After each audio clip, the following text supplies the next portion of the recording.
అప్పిచ్చి శత్రువులు అవ్వడం అంటే ఇదేనేమో. ఎట్లా ఇప్పుడు ఎందుకు అంటున్నారు అనుకుంటున్నారా? మేము అలానే ఒక అమ్మాయికి హెల్ప్ చేసామండి. అమ్మాయి సిచ్యువేషన్ బాగాలేదు. ఆ అమ్మాయికి బాగాలేదంటే మేము నమ్మేవాళ్ళం కాదేమో. పాపకు బాగాలేదు, పాప చేయి కాలిపోయింది అనేసి పిక్ పెట్టి మోసం చేసింది. తను ఎవరో తెలియకుండా మీరు ఎలా హెల్ప్ చేశారని మీకు ఆ డౌట్ రావచ్చు. లేదు, తను మా ఫ్రెండే, ఒకప్పుడు మా ఫ్రెండే. చాలా టైమ్స్ అన్న అని మనుకి రాఖీ కూడా కట్టింది. అట్లాంటి అమ్మాయి ఇట్లా మోసం చేస్తుంది అనుకోలేదు. ఆమెకి హెల్ప్ చేసాము, ఓకే, అంతటితో అయిపోయింది. ఆమె రిటర్న్ ఇవ్వలేదని బాధ కూడా లేదు మాకు. నేనున్న సిచ్యువేషన్లో తనకి నేను హెల్ప్ చేశాను చూడు, ఆ సిగ్గు కూడా తనకు లేదు. నాకు డెలివరీకి 10 days ఉందనగా మేము దాచిపెట్టుకున్న డబ్బులు తన ప్రాబ్లంలో ఉందని తనకి పంపించాము. అప్పుడు కూడా అడిగాం, నువ్వు మళ్ళీ ఇవ్వగలవా, ఇది నా డెలివరీ టైం కదా, నాకు అవసరం ఉంటుంది కదా అంటే నెక్స్ట్ డే వేసేస్తామనేసి మెసేజ్ చేసింది అది.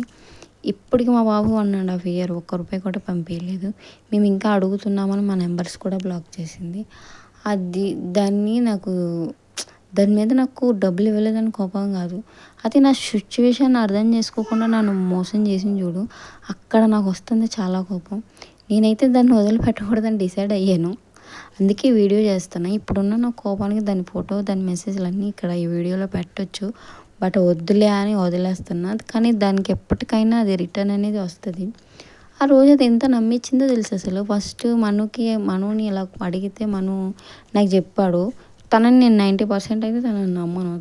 తన గురించి నాకు ఫుల్గా తెలుసు.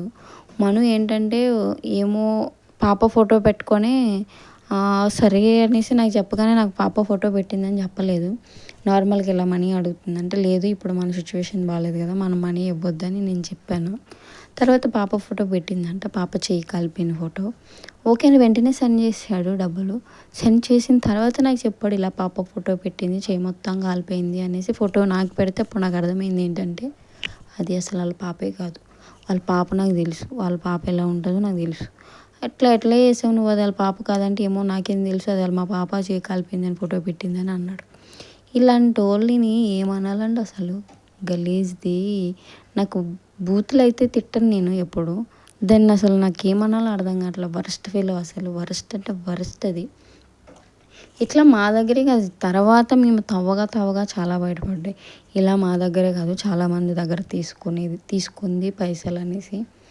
అట్లాంటి అమ్మాయిలు ఉంటారు. అట్లా వాళ్ళ హస్బెండ్ కూడా సపోర్ట్ చేస్తున్నాడు దానికి. మనం కాల్ చేస్తుంటే బ్లాక్ చేసి వాళ్ళ హస్బెండ్ నెంబర్ కనుక్కొని వాళ్ళ హస్బెండ్కి ఫోన్ చేస్తే వాడు వల్గర్గా మాట్లాడిండు.